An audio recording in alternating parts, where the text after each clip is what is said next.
যখনই ধন সম্পদের প্রয়োজন হবে চারটি সূরা একসাথে পাঠ করবেন, গায়বী ধন সম্পদ আল্লাহ পাক আপনাকে দান করবেন।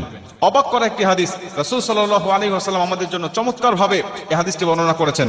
আনাস ইবনে মালিক রাদিয়াল্লাহু তাআলা আনহু হাদিসটা বর্ণনা করেছেন, তিরমিজি শরীফের 2895 নম্বর হাদিস। তিনি বলছেন, আন্না রাসূলুল্লাহ সাল্লাল্লাহু আলাইহি ওয়াসাল্লাম ক্বালা লিরাজুলিন মিন আসহাবি, রাসূল সাল্লাল্লাহু আলাইহি ওয়াসাল্লামের কাছে একজন সাহাবী আসলেন। নবীজি তাকে জিজ্ঞাসা করছেন, হে সাহাবী, হে অমুক, তুমি কি বিয়ে করেছো? তিনি বলছেন, ক্বালা ইয়া রাসূলুল্লাহ, আমি বিয়ে করি নাই।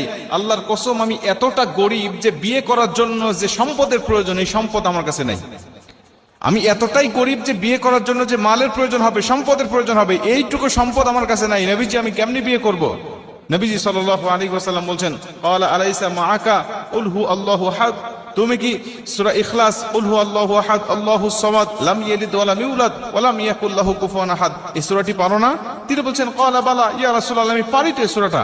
নবীজি বলছেন, ক্বালা আলাইসা মাআকা ইযা জাআ নাসরুল্লাহি ওয়াল ফাত, তুমি কি সূরা নাসর ইযা জাআ নাসরুল্লাহি ওয়াল ফাত ওয়া রাআইতান নাসা ইয়াদখুলুনা ফি দীনিল্লাহি আফওয়াজা ফাসাব্বিহ বিহামদি রাব্বিকা ওয়াস্তাগফির ইন্নাহু কানা তাওয়াবা, এই সূরাটি তুমি পারো না? সাহাবী বলছেন, ক্বালা বালা ইয়া রাসূলুল্লাহ, এই সূরাটি তো আমি পারি। নবীজি বলছেন, ক্বালা আলাইসা মাআকা, হে সাহাবী, তুমি কি কুল ইয়া আইয়ুহাল কাফিরুন, এই সূরাটি পারো না? কাফিরুন সূরাটা কি তুমি জানো না? তিনি বলছেন, ইয়া রাসূলুল্লাহ, এই সূরাটাও তো আমি পারি। মুসলমান ভাইরা আমার, নবীজি সাল্লাল্লাহু আলাইহি ওয়াসাল্লাম তাকে আবারও জিজ্ঞাসা করলেন, ক্বালা আলাইসা মাআকা ইযা যুলজিলাতিল আরদু জিলজালাহা, তুমি কি সূরা জিলজাল পারো না?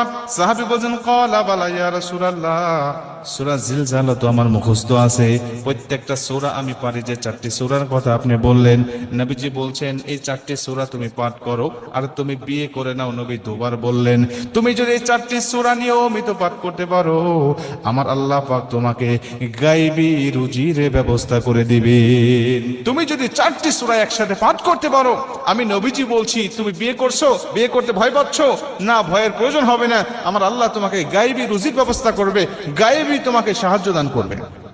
এই হাদিস থেকে প্রমাণ হয়, যদি আমরা এই চারটি সূরা সকাল বিকাল যখনই আমাদের মনে হবে, বা 5 ওয়াক্ত ফরজ নামাজের পরে যখনই আমাদের স্মরণ হবে, মনে হবে, তখন এই চারটি সূরা যদি আমরা পাঠ করতে পারি, এই চারটি সূরাই কিন্তু ছোট্ট ছোট্ট সূরা। আর আমরা নামাজের মধ্যে এই সূরাগুলো তেলাওয়াত করি সবচেয়ে বেশি, এই সূরাগুলো কিন্তু আমাদের অধিকাংশ মানুষের মুখস্থ রয়েছে। এই চারটি সূরা যদি একত্রিত পাঠ করতে পারি, বা যখনই স্মরণ হবে, আমরা সিরিয়াল মেনটেন করে সূরা জিলজাল আগে পাঠ করলাম, এরপরে সূরা কাফিরুন পাঠ করলাম, এরপরে সূরা নাসর পাঠ করলাম, এরপরে সূরা ইখলাস পাঠ করলাম।